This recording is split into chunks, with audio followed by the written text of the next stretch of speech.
तो आपको आंसर दिखेगा ए ऑप्शन।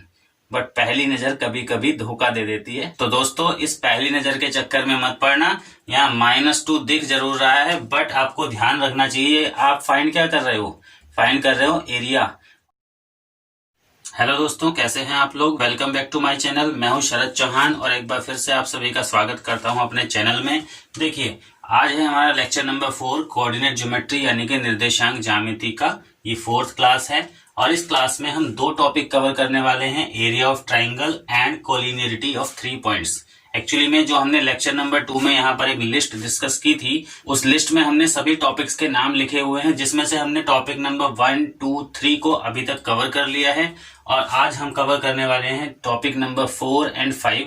टॉपिक नंबर 4 यानी कि त्रिभुज का क्षेत्रफल और टॉपिक नंबर 5 यानी कि 3 बिंदुओं का संरेख होना, जो कि 3 बिंदु संरेखी होते हैं, तो वो कंडीशन हम यहाँ पर पढ़ेंगे और उसी में हम जो है एरिया ऑफ ट्राइंगल को यूज भी करने वाले हैं। चलिए देखते हैं कैसे होगा ये सब कुछ। लेकिन उससे पहले मैं आपको बता दूं, अगर आपने अभी तक लेक्चर नंबर 1, 2 और 3 को नहीं देखा है, मैंने डिस्क्रिप्शन बॉक्स में लिंक दे दिया है, आप वहां से जाकर के वो तीनों लेक्चर्स जरूर अटेंड कर लीजिएगा। इसके अलावा दूसरा तरीका है आपके पास, हमारे चैनल की प्लेलिस्ट सेक्शन में जाकर के आप सर्च करेंगे, प्लेलिस्ट का नाम है टॉपिक वाइज लेक्चर्स, तो उसमें आपको वो सारे लेक्चर्स हमारे मिल जाएंगे जो अभी तक आपने अटेंड नहीं किए हैं, चाहे वो किसी भी टॉपिक से रिलेट करते हो। सारे लेक्चर्स जो है टॉपिक वाइज क्लासेस जो आपको मिलेंगी, वो हमारी जो प्लेलिस्ट मैंने आपको बताई है जिसका नाम है टॉपिक वाइज लेक्चर्स, उसी प्लेलिस्ट में आपको सारी क्लासेस मिल जाएगी। तो चलिए guys, without wasting your time जल्दी से क्लास को स्टार्ट करते हैं।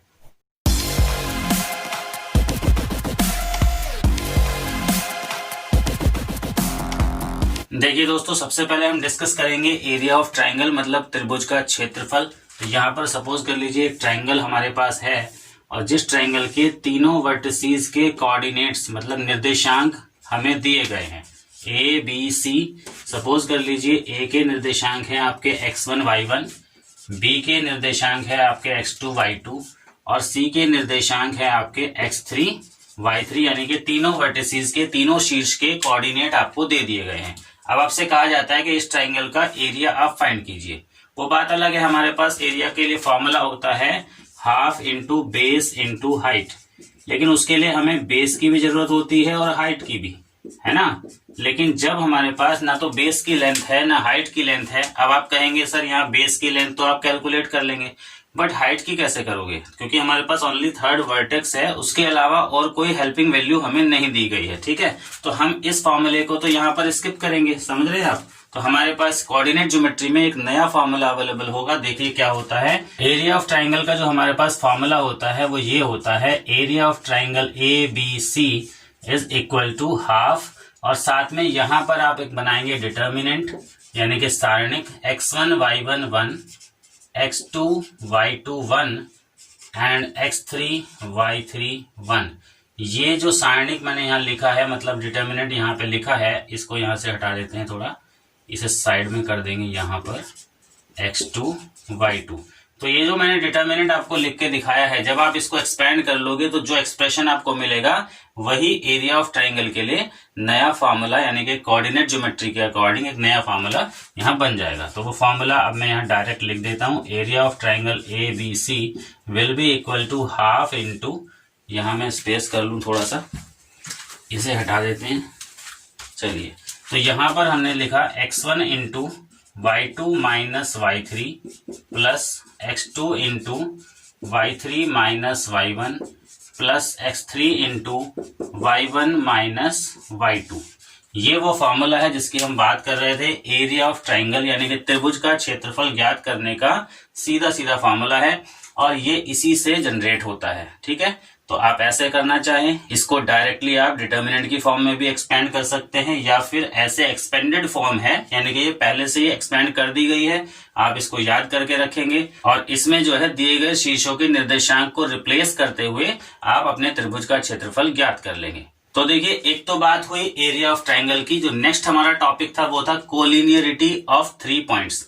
तो जैसे ये 3 पॉइंट यहाँ दिए गए हैं, मान लीजिए ये तीनों पॉइंट सेम लाइन पर लाई करें, तो देखिए अगर ये तीनों पॉइंट एक ही लाइन पर लाई करेंगे, मतलब एक ही रेखा पर स्थित हो जाएंगे, तब तो ये ट्राइंगल बनेगा ही नहीं, और जब ट्राइंगल ही नहीं बनेगा मतलब उस ट्राइंगल का कोई एरिया नहीं होगा।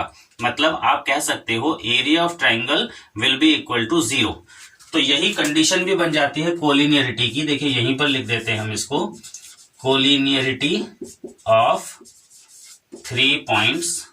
तो जब हम बात करते हैं 3 पॉइंट्स की कोलिनियरिटी की, तो उसके लिए देखिए कुछ अलग एक्स्ट्रा नहीं करना पड़ता है। यही जो आपका एरिया ऑफ ट्राइंगल एबीसी है, इसी को आप डायरेक्टली लिख सकते हैं, area of triangle must be equal to 0। Okay, तो ये जो है एरिया ऑफ ट्राइंगल एबीसी, ये आपका 0 ही होना चाहिए। और अगर ऐसा हुआ तो आपके तीनों पॉइंट्स जो है कोलिनियर हो जाएंगे। ये चीज एकदम वेरीफाई हो जाएगी कि ये तीनों पॉइंट्स जो है एक ही लाइन पर लाई कर रहे हैं, मतलब तीनों बिंदु जो है संरेख हैं। ठीक है, तो आप चलिए देखते हैं एग्जांपल्स, एक एक करके हम देखेंगे कि इन दोनों टॉपिक्स को पढ़ने के बाद हम किस किस टाइप के क्वेश्चंस में इन दोनों फॉर्मूलाज का यूज कर सकते हैं, किस तरह से इसका इंप्लीमेंट होगा, यानी कि इन फॉर्मूलाज का क्या एप्लीकेशंस हो सकते हैं, वही हमें सीखना है। तो चलिए दोस्तों अब एग्जांपल्स को देख लेते हैं।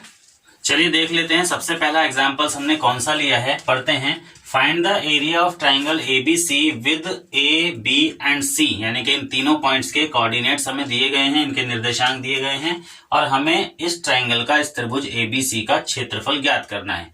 चारों ऑप्शंस हमारे सामने हैं। ऑप्शंस आपको देखिए कई बार मैं लिख देता हूं, कई बार नहीं भी लिखता, बट ऑब्जेक्टिव क्वेश्चन कंपटीशन में आना ही है, ये आपको पता है। ठीक है, तो -2, हाफ, 2 एंड 4। देखते हैं कि आगे कौन सा आंसर इसका करेक्ट होता है। चलिए सबसे पहले बात करते हैं, ट्राइंगल एबीसी का जो एरिया होगा उसके लिए फॉर्मूला जो हमने अभी लिखा था, वही फॉर्मूला आप यहाँ पर यूज करेंगे। x1 into y2 minus y3 plus x2 into y3 minus y1 plus x3 into y1 minus y2।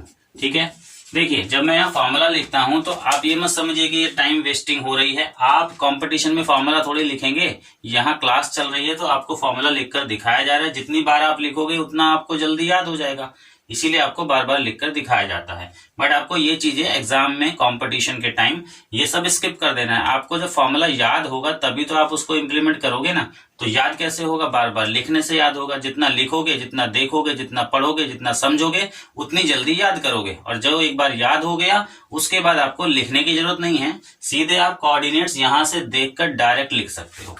ठीक है ना। चलिए तो हाफ इंटू, वहां से आप देखो x1 की वैल्यू आपकी 5 है, और अब बाकी आपका बन जाएगा, देखिए 7 प्लस 4, x2 आपका 4 है, नेक्स्ट बनेगा -4 -2, और x3 आपका 7 है, 2 - 7।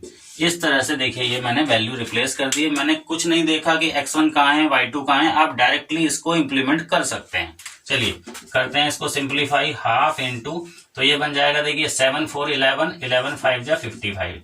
अब आप चाहिए तो पहले 5 + 11 लिखें, लेकिन वो आपको स्किप करना है, डायरेक्टली आप आ जाइए।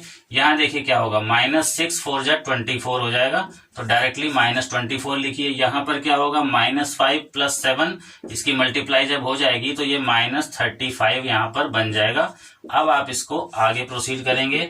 हाफ इंटू, यहाँ देखिए 55 पॉजिटिव है बट ये दोनों निगेटिव हैं, इन दोनों का आप सम कर लीजिए। सम आ रहा है इसका 59, तो 55 - 59, कुल मिलाकर के आपको यहाँ -4 मिला है। और -4 को जब आप 2 से कैंसिल करेंगे तो ये बन जाएगा आपका -2। अब आपको देखिए फर्स्ट लुक में, यानी कि पहली नजर में आपको आंसर कौन सा दिखता है, तो आपको आंसर दिखेगा ए ऑप्शन। बट पहली नजर कभी कभी धोखा दे देती है, तो दोस्तों इस पहली नजर के चक्कर में मत पड़ना। यहाँ -2 दिख जरूर रहा है, बट आपको ध्यान रखना चाहिए, आप फाइंड क्या कर रहे हो, फाइंड कर रहे हो एरिया। और आपको ये बात पता होनी चाहिए कि एरिया कांट बी निगेटिव, मतलब एरिया की जो भी वैल्यू आएगी वो पॉजिटिव ही आएगी। भले से वो निगेटिव दिखा रहा है कोई दिक्कत नहीं है, बट आपको पता है एरिया निगेटिव हो ही नहीं सकता। ठीक है, एरिया पॉजिटिव ही होगा। जैसे आपकी लेंथ होती है, लंबाई, वो भी पॉजिटिव होती है, वैसे आपका क्षेत्रफल भी पॉजिटिव यानी कि धनात्मक ही होता है। तो देखिए यहाँ पर जो एरिया होगा वो आपका 2 स्क्वायर यूनिट्स होगा, मतलब कि 2 वर्ग इकाई आपका एरिया हो जाएगा। तो कौन सा ऑप्शन करेक्ट होता है, option C is the correct option for this question. इस तरह से हमने देखिए किया है। तो यहाँ पर 2 ऑप्शन में कंफ्यूजन था। फर्स्ट लुक में आप -2 लगा के आओगे, बिल्कुल गलत करोगे। तो हमेशा ध्यान रखो, छोटी छोटी बातें हैं, इनका आप ध्यान रखोगे तो निकल जाओगे। ठीक है, देखते हैं एग्जाम्पल नंबर 2।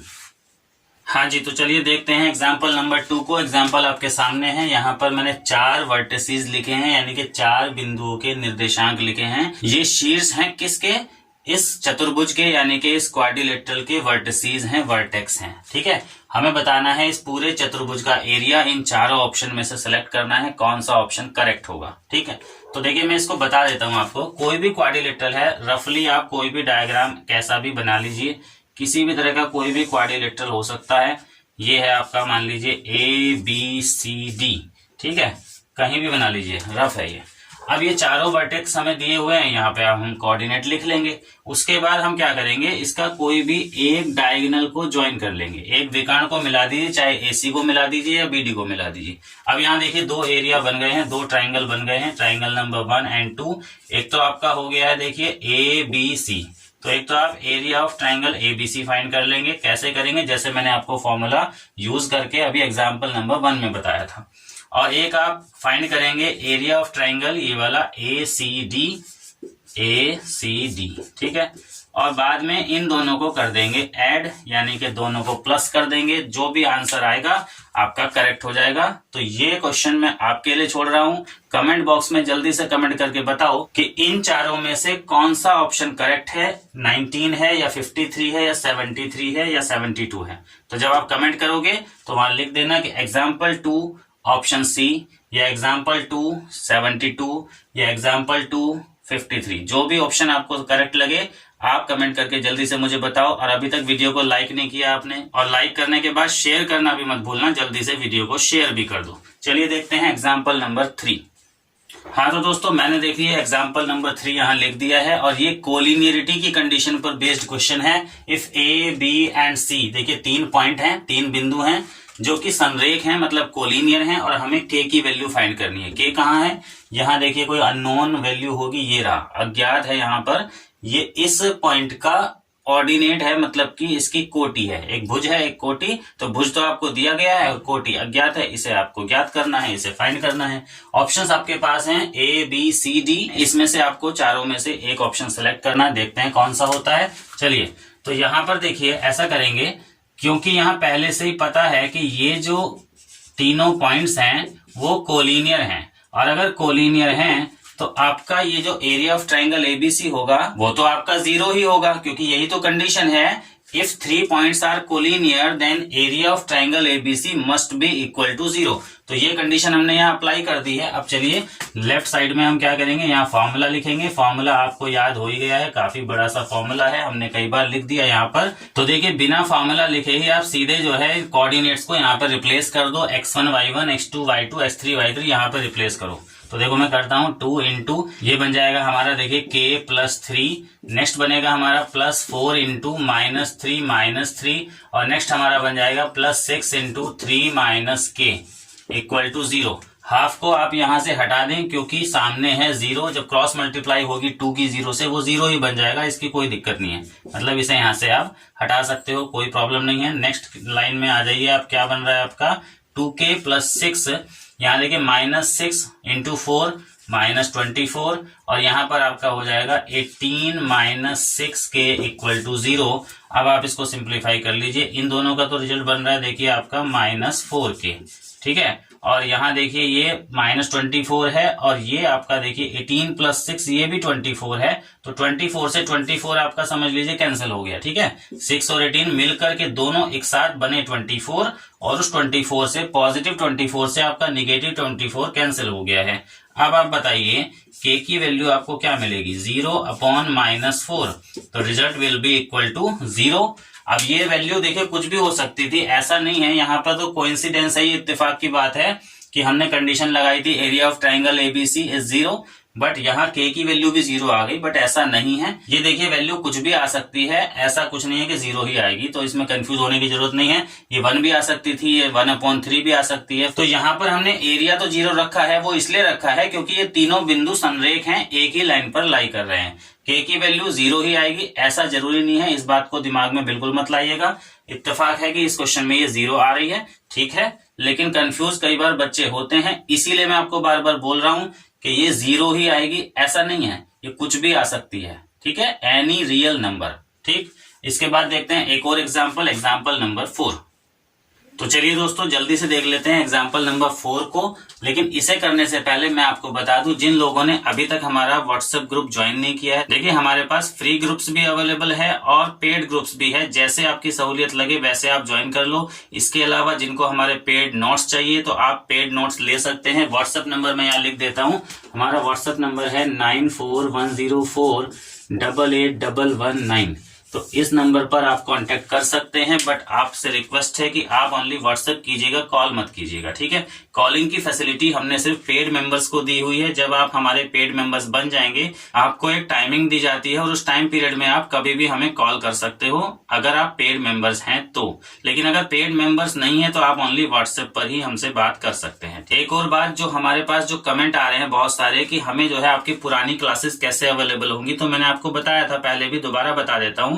चैनल की प्लेलिस्ट सेक्शन में आप जाइए। प्लेलिस्ट में आपको सारी प्लेलिस्ट अलग अलग दिख जाएंगी। जैसे आपका टॉपिक वाइज लेक्चर का प्लेलिस्ट अलग है, प्रैक्टिस सेट का प्लेलिस्ट अलग है, लाइव टेस्ट का प्लेलिस्ट अलग है और इंटरव्यू हेल्पलाइन की प्लेलिस्ट हमारी अलग है। देख लीजिएगा आप प्लेलिस्ट में, एक बार सर्च कर लीजिए, सारा मिल जाता है आपको, ठीक है। चलिए क्वेश्चन देखते हैं। If P, Q and R are collinear, मतलब 3 बिंदु हैं P, Q, R जो कि संरेख हैं और इन चारों में से हमें रिक्वायर्ड कंडीशन सेलेक्ट करनी है, कौन सी सिचुएशन बनेगी। चलिए देखते हैं कौन सी इक्वेशन बनेगी, अभी बता देते हैं। सबसे पहले आप यहां पर ये देखिए कोलिनियर की कंडीशन लगाइए। कंडीशन आपको क्या बताई गई है, area of triangle PQR must be equal to 0, ठीक है ना। एरिया 0 होगा अगर ये संरेख है। तो फॉर्मूला हमें पता है, हाफ इंटू x1 इंटू, ये सब हमने लिखा हुआ है, बार बार लिखने की जरूरत नहीं है। सीधे आ जाइए आगे। हाफ की तो क्रॉस मल्टीप्लाई करोगे आप 2 की उधर, तो 0 बन जाएगा, उधर 0 ही रहेगा। और बाकी आप जो है फॉर्मूले से यहाँ से देख के लिख लो। ये आपका x1y1 है, ये आपका x2y2 है और ये आपका x3y3 है। चलिए जल्दी से, तो x इंटू ये बनेगा देखिए 2 minus 0 plus 1 into 0 minus y और प्लस 7 इंटू वाई माइनस 2, ऐसे। अब आप इसको सिंप्लीफाई कर लीजिए। 2x minus y plus 7y minus 14 equal to 0। Next line में देखिए बन जाएगा 2x plus 6y minus 14 equal to 0। यहाँ से देखिए 2 आपका कॉमन आ रहा है, तो x plus 3y minus 7 equal to 0 और सामने 0 है तो ये 2 की कोई वैल्यू है नहीं, आपको मिलेगा x plus 3y minus 7 equal to 0। ये बन जाता है आपका रिक्वायर्ड इक्वेशन। अब आप सेलेक्ट कर लीजिए, टैली कर लीजिए, मिलान कर लीजिए कि कौन सा सही है। तो देखिए ऑप्शन बी इससे एकदम टैली हो रहा है, same to same, exactly same है। Option B is the correct option for this question, ठीक है गाइज। तो देखिए आज के टॉपिक में हमने क्या क्या सीखा है। एरिया ऑफ ट्राइंगल, जो कि फॉर्मूला मैंने लिख के दिखाया और वो डिटर्मिनेंट फॉर्म में भी लिखा था आपके लिए, तो आप डिटर्मिनेंट फॉर्म से भी उसको एक्सपैंड करके एरिया फाइंड कर सकते हैं। दूसरा हमने किया कि कोलिनियरिटी की कंडीशन। कोलिनियरिटी की कंडीशन हम एक बार पहले भी डिस्कस कर चुके हैं डिस्टेंस फॉर्मूला में, याद कीजिएगा, दोबारा से मैं बता दूं आपको। वहां पर हम जब किसी 3 पॉइंट्स के लिए चेक करते थे कि वो संरेख हैं या नहीं, तो उसके लिए हमने बताया था आपको कि या तो आपको ऐसा मिलेगा AB plus BC equal to AC होना चाहिए, या AC plus BC equal to AB होना चाहिए, या फिर AB plus AC equal to BC होना चाहिए। तो देखिए एक मेथड तो आपके पास जो है कोलिनियरिटी को चेक करने का ये था, और दूसरा मेथड जो हमने आज सीखा, और वो क्या सीखा कि area of triangle ABC must be equal to 0।